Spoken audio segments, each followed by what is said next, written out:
2020년 우리 교회 표어가 평안하여 든든히 서가는 교회, 그 실천사항으로서 첫 번째, 성령의 위로가 있는 교회입니다. 세상 모든 사람들은 다 위로를 필요로 하고 있습니다. 특히 사람은 우리가 사람 인자를 이렇게 쭉 보면은 서로가 이렇게 위로자가 되어져라 라고 하는 그런 의미에서 받쳐주고 있습니다. 만약에 떨어져 버리면은 이 자도 이렇게 떨어지게 되는 것이고 이것도 넘어지게 되는 것이죠. 그래서 사람은 서로가 이렇게 위로가 필요하기 때문에 그래서 어릴 때 친구를 사귀게 되는 것이고 또 청춘 남녀가 또 연애를 하면서 서로의 위로가 되는 것이고 나중에는 돕는 배필로서 배우자를 만나서 결혼하는 것도 서로가 위로자가 되는 것입니다. 부부가 한평생 살다가 한 분이 먼저 세상을 떠나게 되어지면은 이게 빈자리가 너무 크기 때문에 그래서 우울증이나 방황하게 되어진다라는 것입니다. 그러니까 노년에 홀아비를 모시고 있는 분들, 홀어머니를 모시고 있는 분들, 자식으로서 최대의 효도가 무엇인가? 바로 아버지, 어머니 시집장가 보내드리는 것. 이것이 최대의 효도라는 것이죠. 그래서 진작 어른들은 마음속으로 원하는데 자식들은 그걸 몰라요. 자기가 그렇게 입장을 안 당해봤기 때문에.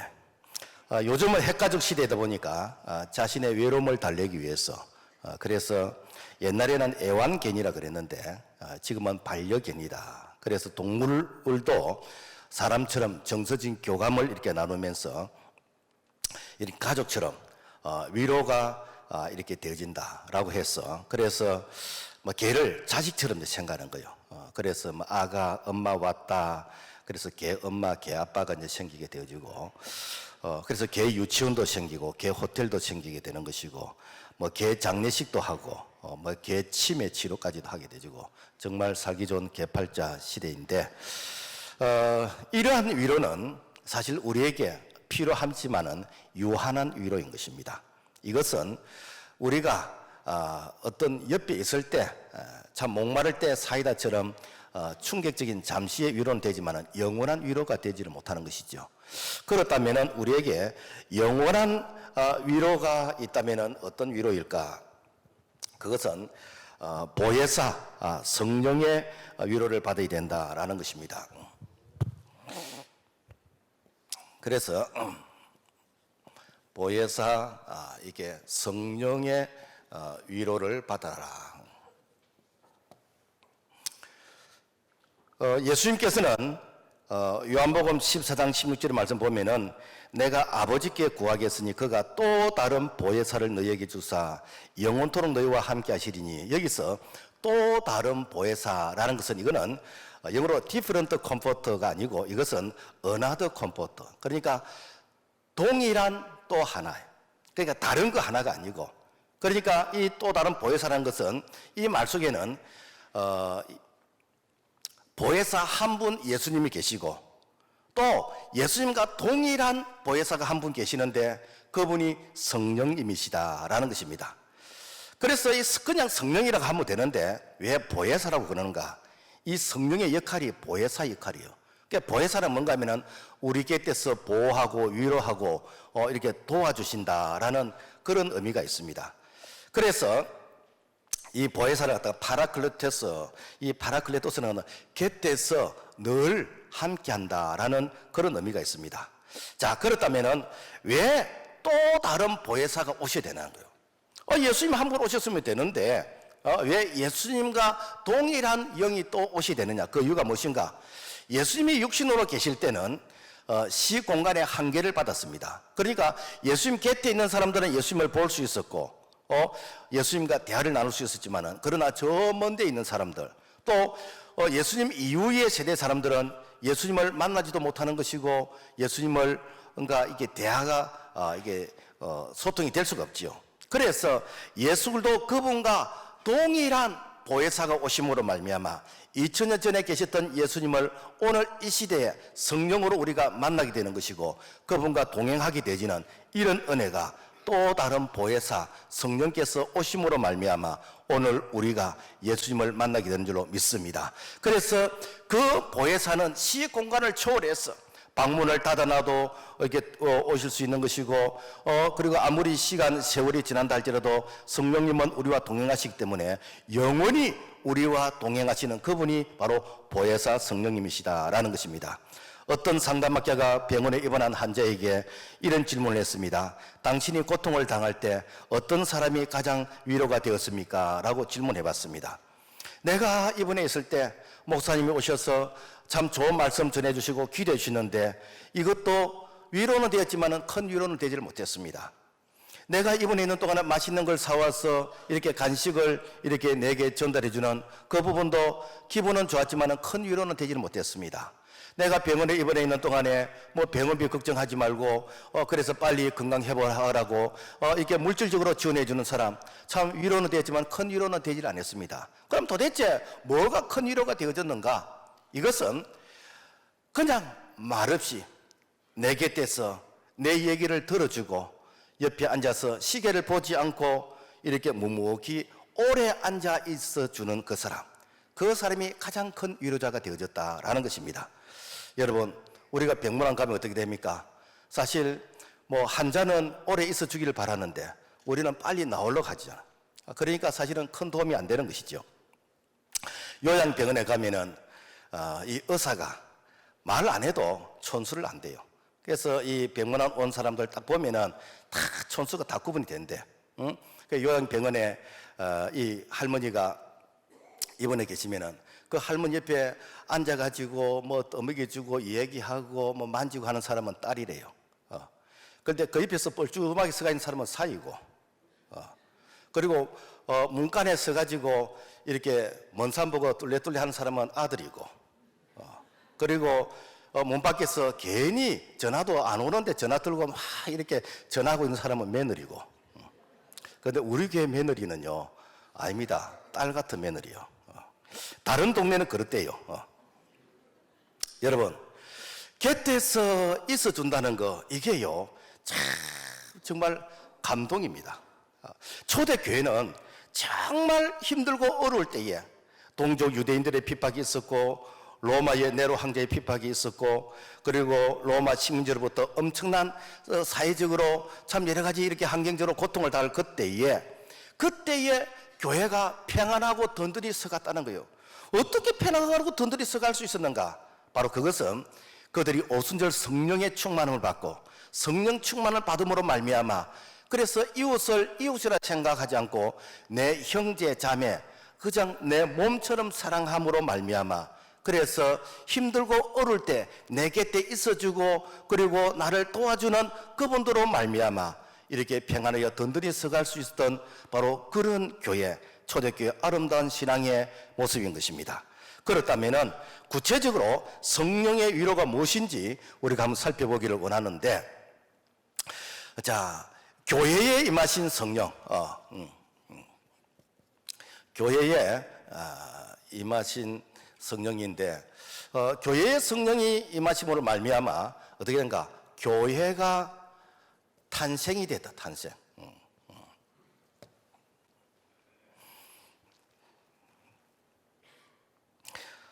예수님이 오신 목적이 무엇일까? 뭐 여러 가지 이유가 있습니다. 근데 그 중에 하나가 뭔가 하면은 교회를 세우시는 것이요. 마태복음 16장 18절 말씀 보면은 너는 베드로라 내가 이 반석 위에 내 교회를 세우리니 엄부의 근세가 이기지 못하리라. 여기서 내 교회를 세우리니 이 말은 여태까지 교회가 없었다는 거예요. 그래서 앞으로 내가 교회를 세우겠다는 거예요. 그래서 I will build my church. 앞으로 내가 세울 것을 예수님이 계획하신다는 것이죠. 그러면은 예수님이 세우겠다고 하셨던 이렇게 교회가 언제 세워졌는가? 그 교회는 바로 사도행전 2장에 와서 오순절 마가다락방에 성령이 임하심으로 말미암아 그때 바로 교회가 탄생하게 되지는. 그래서 오순절 성령은 교회 탄생, 교회의 생일이다. 그래서 오순절 그날이 언젠가? 주일입니다. 그래서 이 주일은 예수님께서 죄와 사망과 죽음의 권세를 이기시고 부활하신 날이 바로 이 주일인 것이고, 그리고 이 주일은 오순절 성령이 임함으로 말미암아 교회가 탄생한 교회 생일인 것이요. 그래서 우리가 생일 되면은 뭐 이렇게 축하하는 것처럼 우리가 매주 이렇게 예배드리는 것은 교회가 탄생한 교회 생일날 우리가 하나님께 예배드리는데, 이것을 초대교회가 그렇게 했고 초대 이렇게 사도들이 그렇게 해왔고, 오늘까지 우리가 이 주일 예배를 드리는데, 이단들은 아니 뭐 성경에 보면 안식일을 지키라고 했지 뭐 어디 이렇게 주일을 지키라고 그러냐, 주일 그거 영어로 봐라 선데이라고 안 돼 있느냐, 그 로마 태양신의 날인데 왜 날 이렇게 우상숭배하냐, 이렇게 하면서 시비를 거는데, 그들은 이렇게 교회가 무엇인가, 교회에 대한 그 신학적인 깊은 의미를 모르기 때문에 무식이 용감하게 되지는 것이죠. 자, 그렇다면은 왜 성령으로 교회가 탄생이 되냐? 우리가 교회 그러면은 가르칠 교자 모일 해자, 우리가 한자로 생각하면은 그냥 뭐 교회에서 모여서 가르치는 이런 정도로 생각하게 되는데, 사실은 우리가 번역해서 쓰기보다는 원어를 바로 써야 이해가 되는 부분들이 훨씬 많습니다. 그래서 사실 교회는 에클레시아, 이 에크라는 것은 합성어인데, 에크라는 것은 이런 프롬이라는 그런 뜻이 있고, 이 클레시아는 콜이라는 그런 뜻이 있는데, 그래서 이것은 프롬 콜이라는 그런 의미가 있습니다. 이는 뭐뭐로부터 부름을 받았다라는 그런 의미가 있습니다. 그러니까 좀 신학적으로 의미를 하면은 하나님께로부터 부름을 받은 이 모임의 공동체가 무엇인가? 교회다라는 것입니다. 그러면은 하나님으로부터 어떻게 부름을 받을 수 있냐는 거, 이것이 바로 하나님께서 만세전에 택하신 자들을 때가 되면 성령으로 그들을 불러주셔서 주님의 십자가의 보혈로 우리를 정결하게 어렵다 하시고, 그러면서 하나님을 아버지라고 고백할 수 있도록 성령께서 우리의 마음에 감동 감화를 주셔서, 그래서 우리가 하나님의 자녀가 되지는 이런 과정이 무엇인가? 이게 성령의 역사인 것입니다. 그래서 요한복음 3장 5절의 말씀 보면은 예수께서 대답하시되 진실로 진실로 너희에게 이르노니 사람이 물과 성령으로 나지 않으면 하나님 나라에 들어갈 수 없느니라. 그러니까 우리가 하나님의 자녀가 되는 거, 우리가 변화되지는 거, 우리가 천국을 소망하게 되는 거, 이게 모든 거 무엇인가? 내 의지적인 노력으로 되는 게 아니란 거예요. 응? 여러분, 세상에서 뭐 이렇게 박사학위를 10개까지 돼가지고 그 사람이 예수 믿습니까? 아니에요.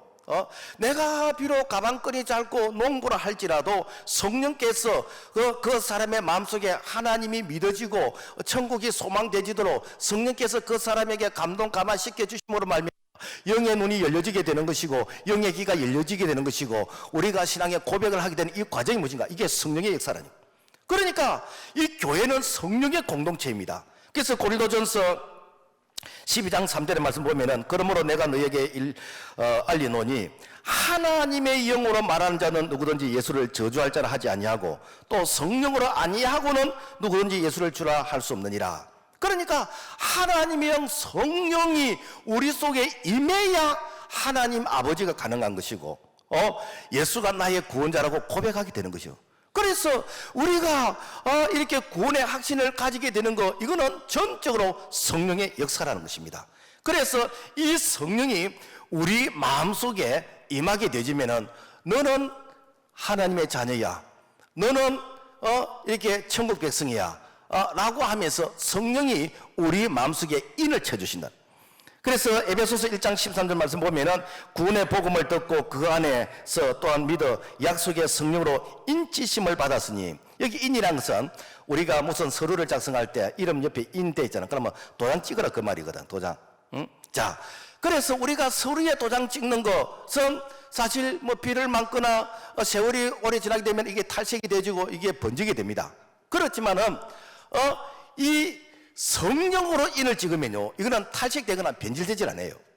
미국에서는 이렇게 목장 큰 농장을 할 때는 이 소들을 이것이 내 소유의 소다라는 것을 확인하기 위해서 소 엉덩이에 이렇게 그 인을 이렇게 찍는다는 거예요. 그러니까 불로 이렇게 찢어가지고 이렇게 엉덩이에다가 이렇게 찢으면은 소가 고통스럽지만은 평생 그야말로 죽을 때까지 그 도장이 그대로 남아있는 것이요.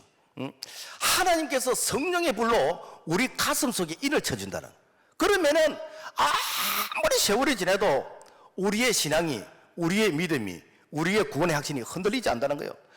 시련이 오고 환난이 오고 고통이 오고 뭐 여러 가지 위협이 온다 할 때도 끝까지 내가 순교했으면 했지 내가 예수를 배신하지 않는다는, 이게 무엇인가? 성령으로 인을 쳐주신다는 거예요. 그래서 오늘 우리가 예수 믿고 죽을 때까지 우리가 천국을 소망하면서 하나님을 아버지라고 고백할 수 있는 이 놀라운 사실은, 이것은 나의 이성과 지식으로 되는 것이 아니고 성령께서 우리의 마음속에 인을 쳐주심으로 말미암아 성령의 역사인 줄로 믿습니다. 그래서 교회는 사람이 세우는 것이 아니고 성령께서 이 신앙의 고백을 하는 그 성도들 위에 세우시는 것이요. 그래서 건강한 이 교회는 바로 성령이 역사하시는, 성령의 위로가 있는 교회가 건강한 교회인 줄로 믿습니다. 자, 그 다음에 이 교회에 임하신 성령은 심령성전을 세우신다. 심령성전, 뭐 평소에 잘 안 듣던 말인데, 하나님께서 천지를 창조하시고 그리고 하나님께서 자기 백성을 만나주시고 축복해 주시고 인도하실 하나님이 만나주시는 임재의 장소를 하나님께서 시대마다 하나님께서 세우셨어요. 신명기 12장 5절의 말씀 보면은 오직 너희 하나님 여호와께서 자기 이름을 두시려고 너희 모든 지파 중에서 택하신 곳인 그 거하실 곳으로 찾아. 그 거하실 곳이 무엇인가? 시대마다 다 달랐어요. 그래서 족장 시대, 이 족장이라는 것은 아브람, 뭐 이삭, 야곱, 뭐 이런 시대가 이제 족장 시대. 이 족장 시대는 이때는 제단을 통해서 만나주죠. 그래서 제단을 통해서 하나님께 희생 제사를 드리고 하나님의 임재가 임하는 것을 경험하게 되었습니다. 그러다가 모세 시대, 출애굽을 해가지고 광야에서 생활할 때 이 모세 시대는, 이때는 이동을 하는 시대이기 때문에 성막을 통해서, 성막, 뭐 장막이라도 하고, 그래서 성막을 통해서 하나님이 만나 주셨어요. 그러다가 이제는 신정 국가가 형성되고 난 이후로부터, 그래서 이 솔로몬 시대는 성전을 통해서 하나님이 자기 백성을 만나 주셨다라는 것입니다. 그래서 이 성막이 완성됐거나 이 성전이 완성되었을 이때에 나타나는 현상이 있었는데, 이 성막이 완성되었을 때는 그 성막 위에 이 불기둥이 임하는 것입니다. 그리고 구름 기둥이 임하는 것입니다. 이 불기둥과 구름 기둥은 하나님께서 권능으로 임재하신다, 하나님께서 자기 백성을 보호하신다, 위로하시고 인도하신다라는 그런 이 상징인 것이요. 그리고 이 솔로몬도 이 성전이 완성되었을 때 역대하 7장 1절을 말씀 보면은 솔로몬이 기도를 마치며 불이 하늘에서부터 내려와서 그 번제물과 제물들을 사르고 여호와의 영광이 그 전에 가득하니, 이 성전이 완성되니까 불이 임하게, 불이. 그러면서 그 제물을 다 태웠다라는 것은 하나님께 드려지는 이 희생의 제사, 하나님께 드려지는 예배를 하나님이 받으셨다라는 그런 의미인 것입니다. 자, 그렇다면은 오늘날 신약시대에 와서는 하나님께서 어떻게 자기 백성들을 만나주시는가? 히브리서 9장 9절 말씀 보면은 이 장막은 현재까지 비우니, 그러니까 구약시대에 이 족장시대의 제단이나 모세시대 성막이나 솔로몬시대 이 성전은, 이것은 장차 참 성전이 오시기까지 그림자이다. 그림자. 그 그림자였다면은 진짜 참 성전이 있다는 거. 참 성전. 참 성전. 그럼 참 성전이 무엇인가?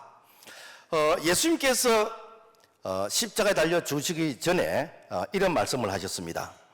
너희들이 이 성전을 헐라. 내가 사흘 만에 다시 일으키리라.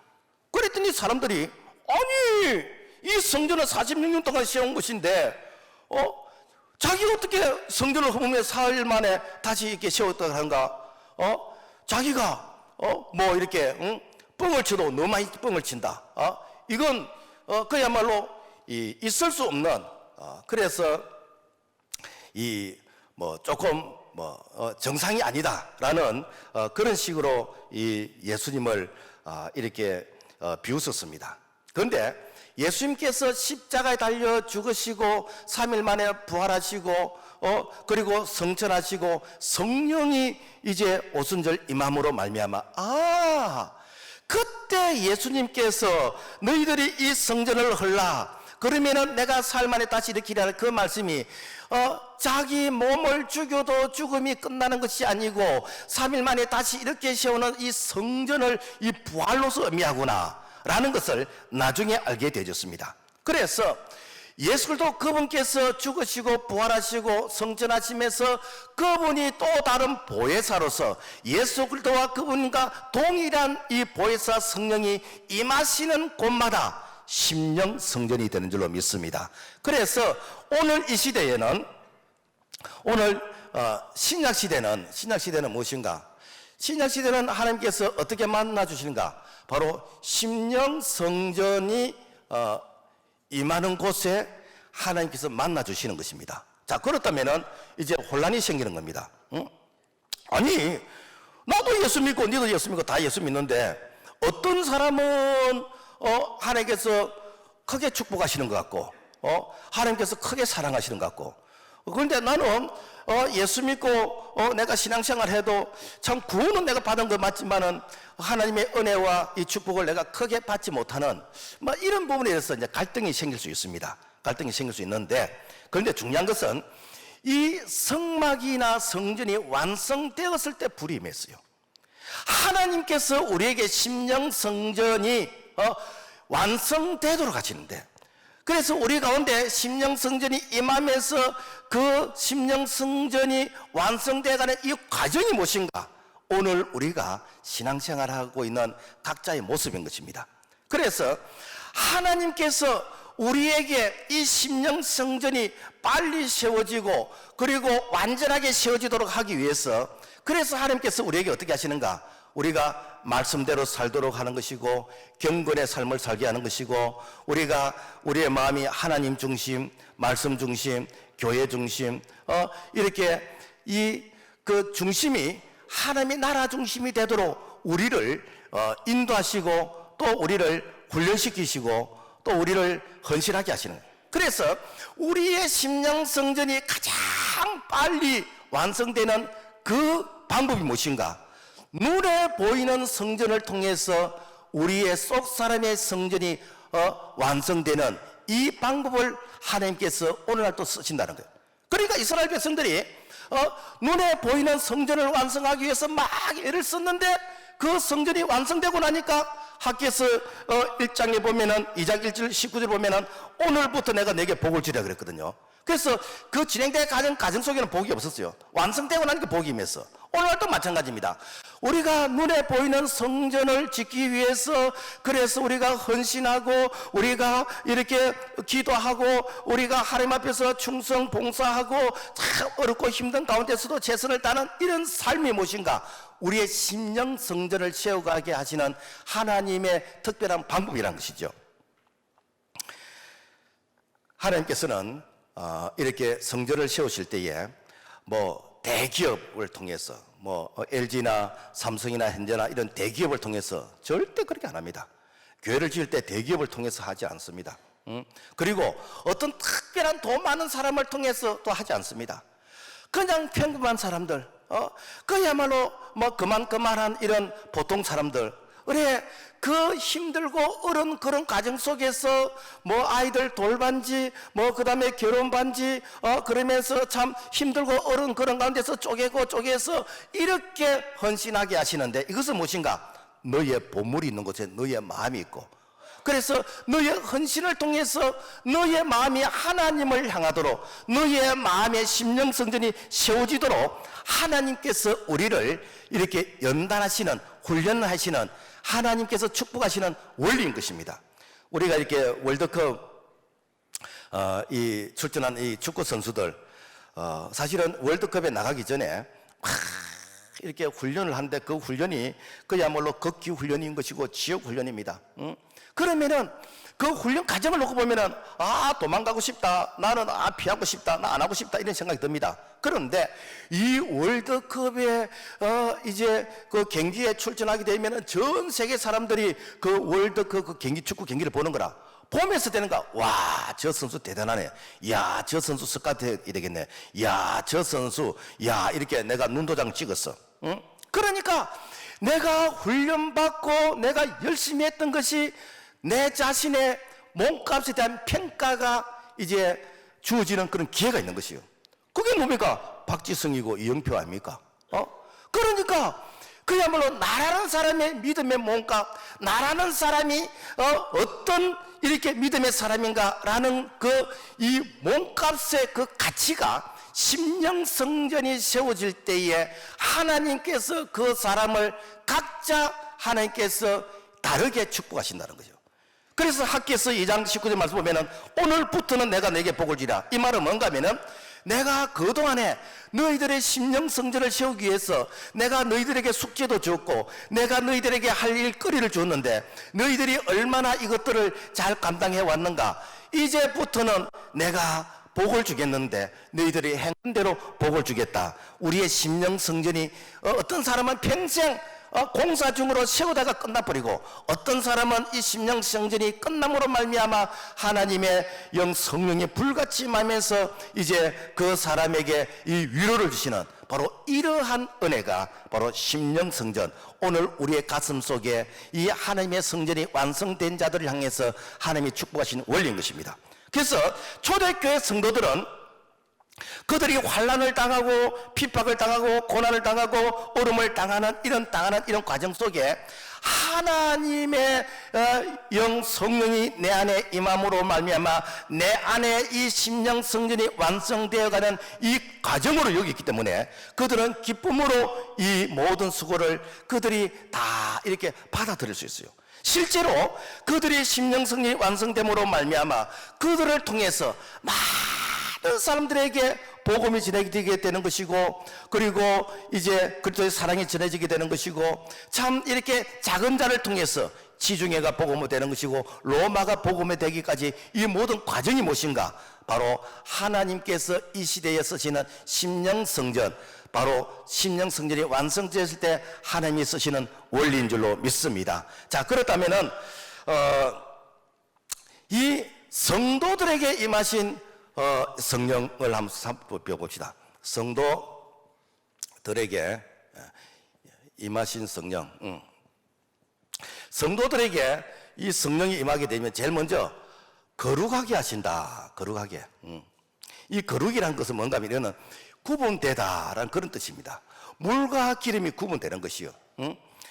이게 물의 비중은 1이고 기름은 뭐 0.8, 0.9 뭐 그 정도, 휘발유는 한 0.7 정도 이렇게 될 것인데, 그러니까 이게 섞이지 않는 것이요.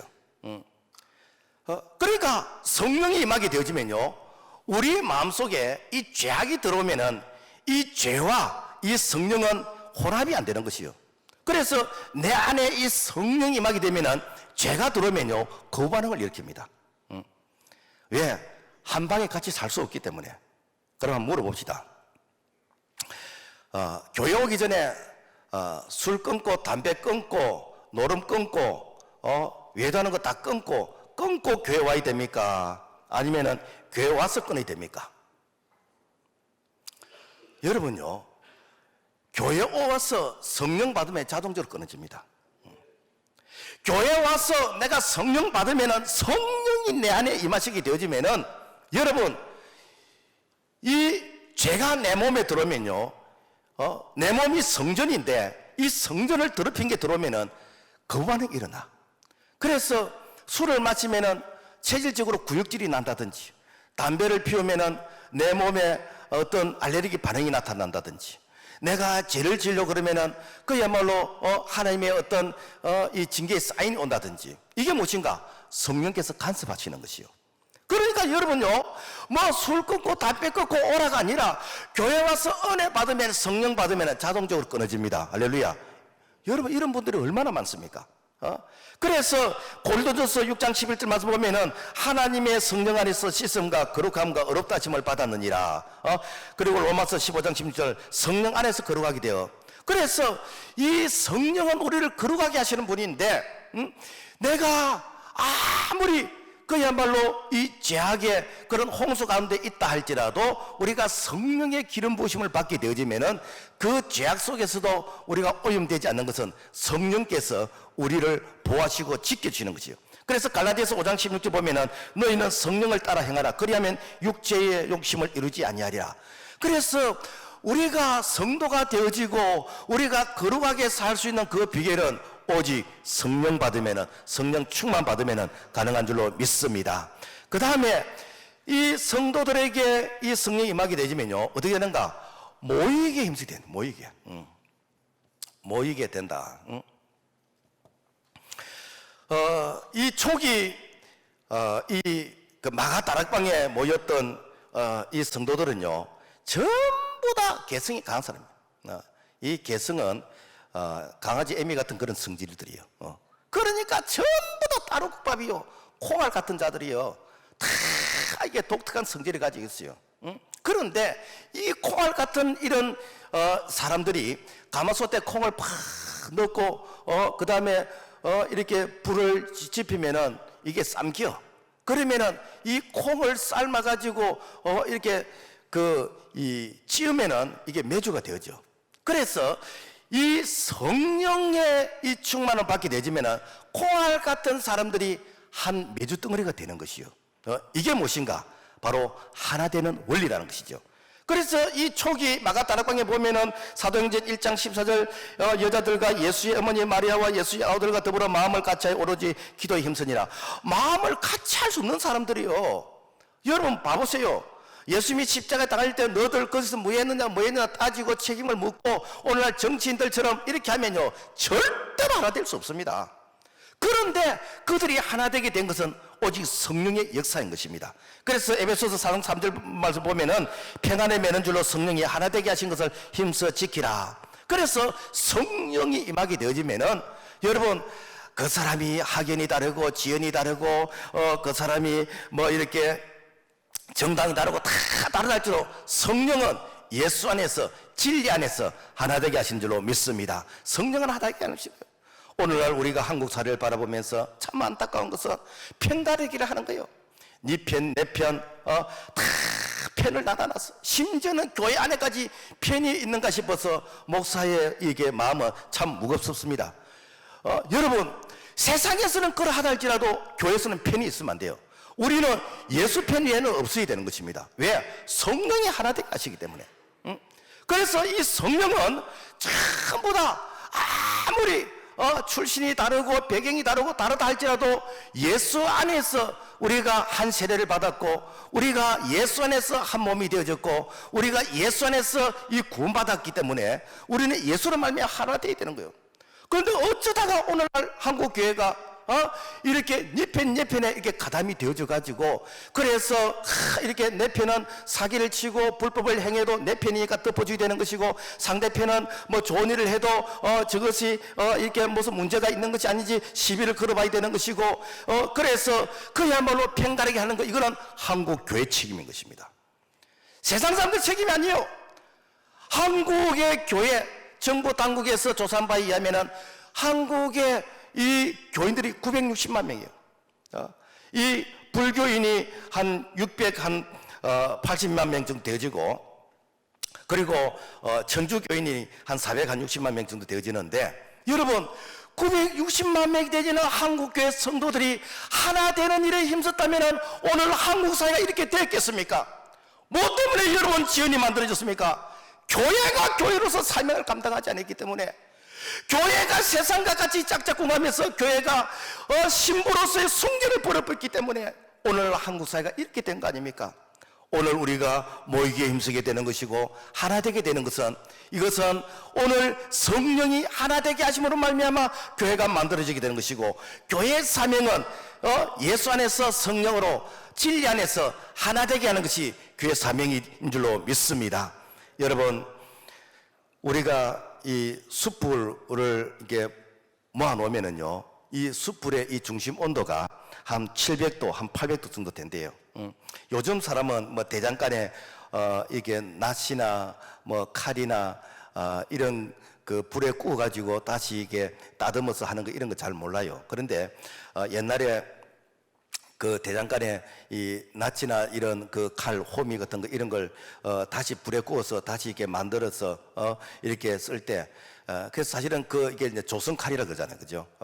그래서 이런 이 칼들을 이렇게 보면은 이렇게 불에 구워 가지고 그래 가지고 다시 만드는 거라. 만드는데 그런데 그 뜨거운 그런 숯불도 헛도 나가버리면은 금방 식어버립니다. 그러나 그걸 모아놓으면 어떠는가? 모아놓으면은 이게 엄청난 화력을 발생하는 거예요.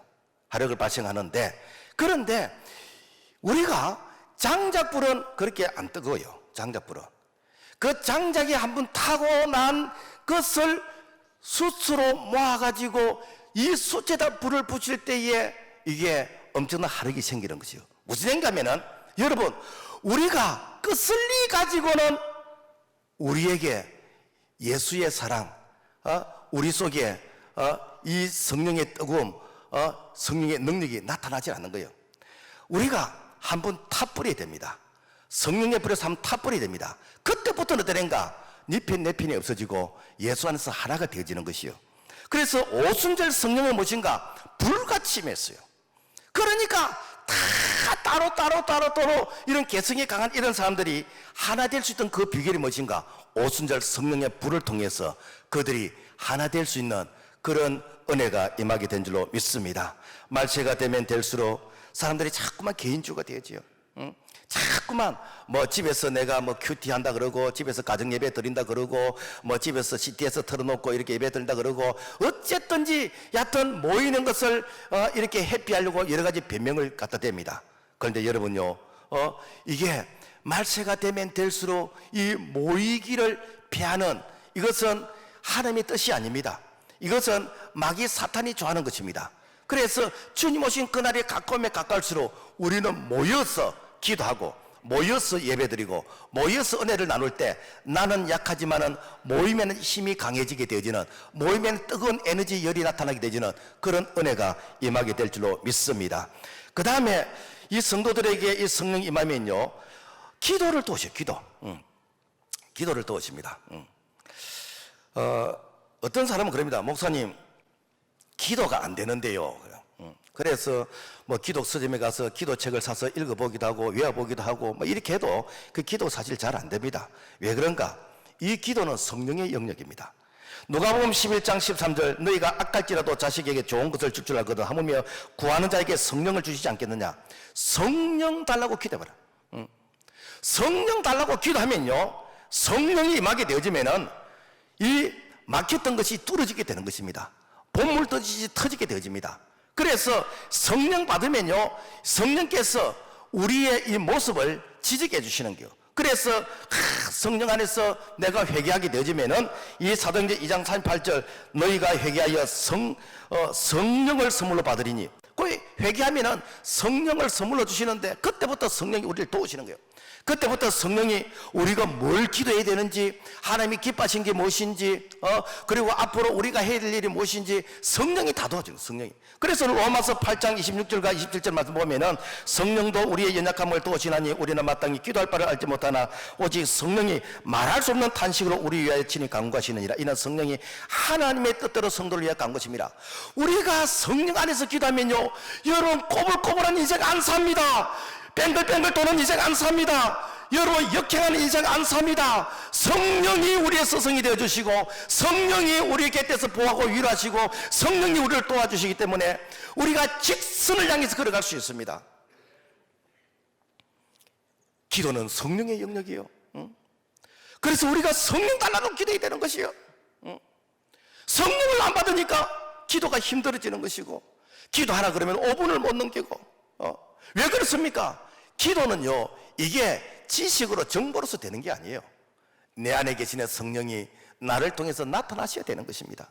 그래서 성령이 임하게 되지면요, 내가 살고 내가 속한 가정이 살고 교회가 살고 이 나라가 살게 되는 것입니다. 우리가 설교 전에 동영상을 보았습니다마는 참 우리의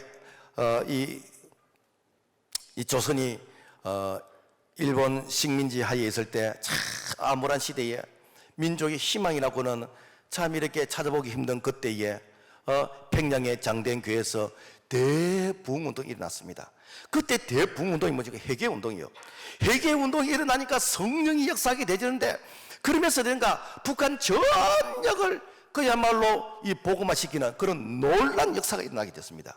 이것이 나중에는 3.1 독립운동으로 이기게 되는 것이고, 이것이 나중에는 참 우리나라가 해방을 하게 되어지는 그런 이렇게 원동력이 되어졌는데, 그래서 우리가 여러분 성령 받게 되어지면은 우리 입술에 기도를 주시는 것이고, 하나님의 뜻을 향해서 기도하게 되는 것이고, 그래서 기도하게 되어지면은 내가 살고 가정과 교회와 민족이 나라가 살게 되는 줄로 믿습니다.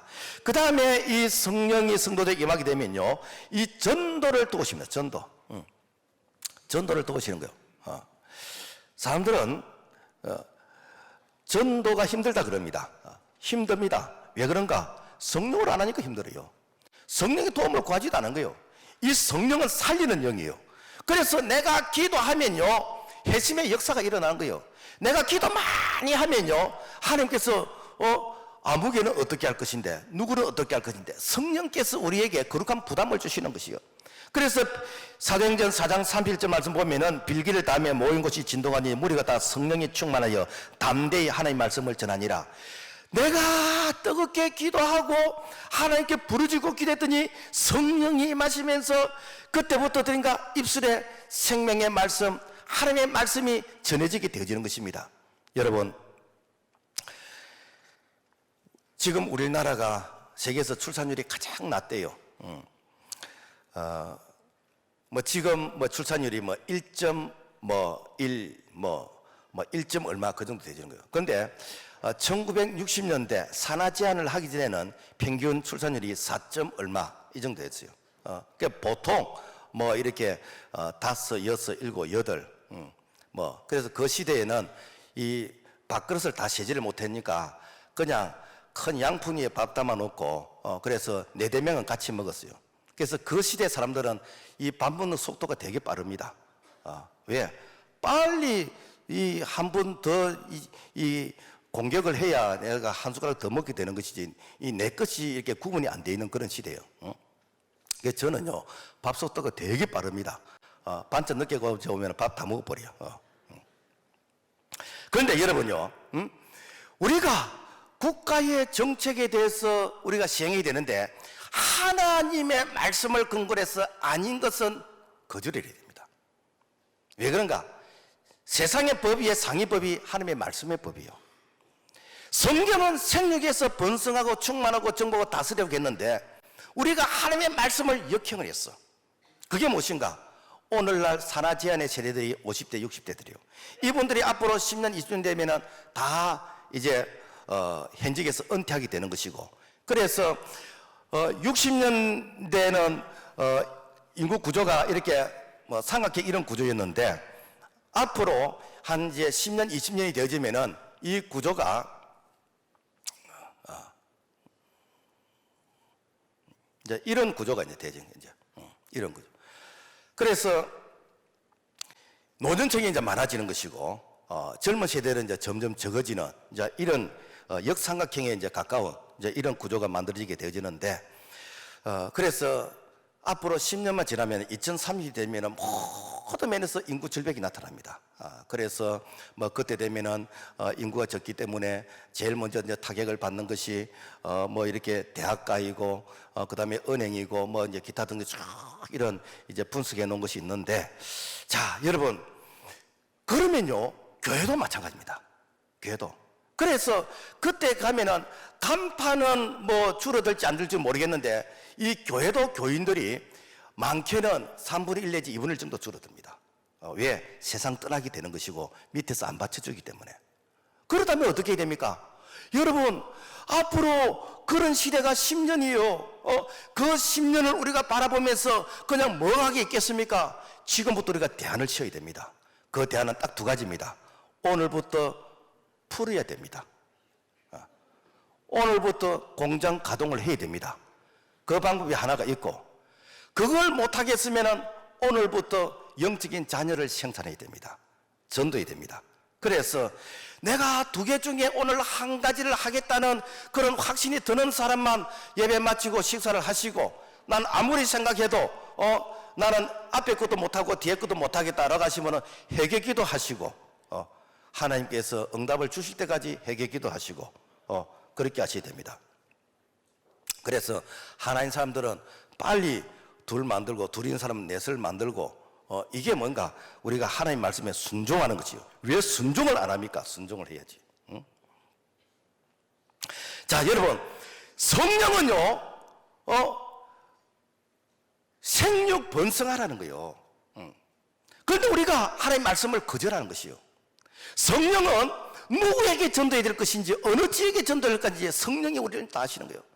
여러분, 이렇게 사도행전 8장에 보면은 성령이 빌립에게 이 에티오피아 여왕 간닥의 국고를 맡은 그 네시에게 복음을 전도 성령이 그렇게 인도해 가시오. 그리고 또 사도행전 16장의 말씀 보면은 밤에 환상이 바울에게 보이니 마게도냐로 건너와서 우리를 도우라 하거늘 하나님이 저 사람들에게 복음을 전하러 우리를 부르신 줄 인정함이라. 성령께서 그렇게 인도해 가시는 것이요. 그러니까 우리가 성령 받으면요 전도가 되어지는 것입니다. 되어지는 것이요. 우리가 2019년 우리 교회 등록한 숫자가 317명이었는데 2020년도에는 우리가 성령 충만 받았어. 500명 이상 전도하는, 500명 이상 회심하는 그런 역사가 일어나게 될 줄로 믿습니다. 여러분, 어떻게 이것이 가능한가? 사도행전 1장 8절 오직 성령이 너에게 마시면 너희가 권능을 받고 예루살렘과 온 유대와 사마리아 땅까지 이르러 내 증인이 되리라. 성령이 도우시겠다는 거요. 성령이 도우시겠다는데 왜 간구하지 않냐는 거예요. 왜 기도하지 않냐는 거예요. 왜 가만히 있냐는 거예요. 여러분, 우리가 성령의 그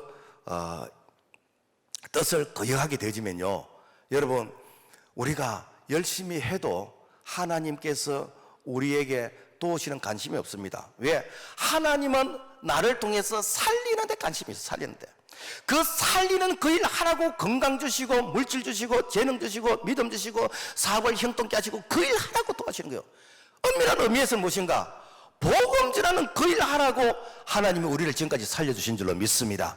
그래서 이 복음 전하는, 우리가 전도하는 이 사명을 감당하기 위해서, 그래서 내가 사업을 하고 장사를 하고 공부를 하고 내가 하면은 하나님께서 그 일 하라고 지금도 보이지 않는 손이 우리를 밀어주시고 끌어주시고 하나님께서 돕는 자를 붙여주시고 하나님께서 지금도 창대케 되게 하신 줄로 믿습니다. 그리고 이 성도들에게 이 성령이 임하게 되어지면요, 그럴 때는가 사랑을 나누게 됩니다. 이 사랑이 나누게 되어지는데, 사랑이 넘치는 교회가 되어지는데, 사도행전 2장 44절 말씀 보면은 믿는 사람이 다 함께 있어 모든 물건을 서로 통용하고 또 재산과 소유를 팔아 각선 필요를 나눠주고. 그러니까 초대 교회는 정치적으로나 사회적으로나 엄청나게 힘들었어. 그런 힘든 가운데서도 그들이 넉넉하지는 않았지만은 궁핍함이 없이 다 이렇게 나눠 가질 수 있어요.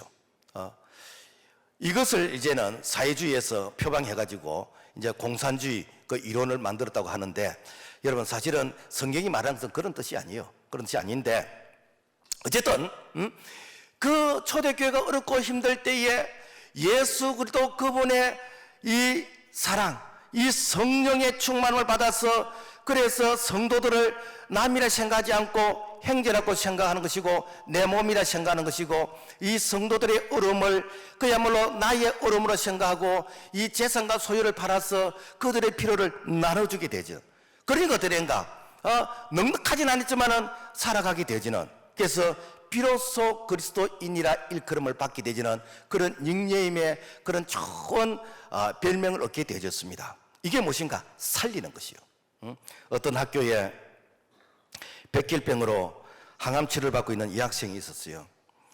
그러니까 이 학생이 이제 백혈병 항암치료를 받다 보니까 머리가 빠지게 되는 것이고 가발을 쓰게 되는 것이고, 그러니까 이제 가발을 써서 오니까 아이들이 놀린다고 막 가발을 막 벗기고, 그러니까 막 학교 가기도 싫고, 그리고 자기 몸도 아프고, 그래서 뭐 이렇게 살아서 뭐 하겠냐. 그래서 죽고 싶은 그런 고민을 하게 되지는. 그래서 이 아이는 항암치료를 받아도 자꾸만 병이 점점 더 이렇게 이 중병으로 심각하게 갔습니다. 그런데 또 같은 학교의 남학생이 뇌종양으로 인해서 이 방사선 치료와 이 하교법으로서 치료를 받는데 머리가 빠지는 거예요. 응? 그러니까 이렇게 머리를 뭐 안 밀어도 이게 대머리가 되는 거예요. 그래서 그 반 아이들이 어떻게 하는가? 그 친구의 그 마음을 위로하기 위해서 니도 내도 할 거 없이 학교 올 때 머리를 빡빡 미는 거예요.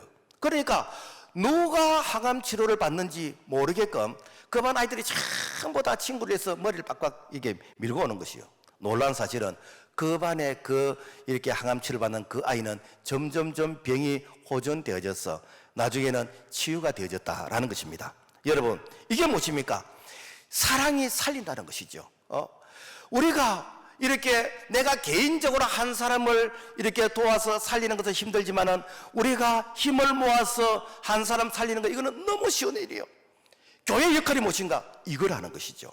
그래서 우리가 모여서 참 이렇게 누가 힘들고 어른지는 모르지만은 우리가 작은 구제연금을 모아서 이 구제연금을 통해서 참 이게 대학 등록금을 내는지 또 이렇게 학교 아니 병원에 입원했다는데 뭐 이렇게 병원비는 있는지 우리가 개인적으로는 다 돌아보지 못하지만은 우리가 이렇게 구제연금 이 복지연금을 통해서 우리가 성도들을 돌아보는 이것이 무엇인가?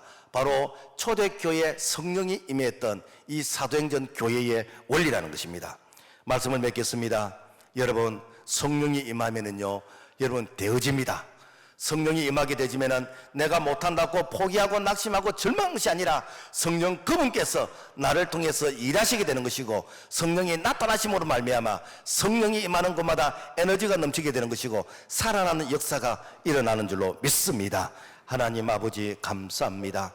초대교회 오순절 마가다락에 임했던 그 성령으로 말미암아 교회가 탄생이 되지고 교회를 통해서 지역이 복음화되어지고 하나님의 사랑을 전할 수 있던 이 엄청난 은혜가 2000년 지난 이 시대에 다시 한번 지연되기를 소원합니다.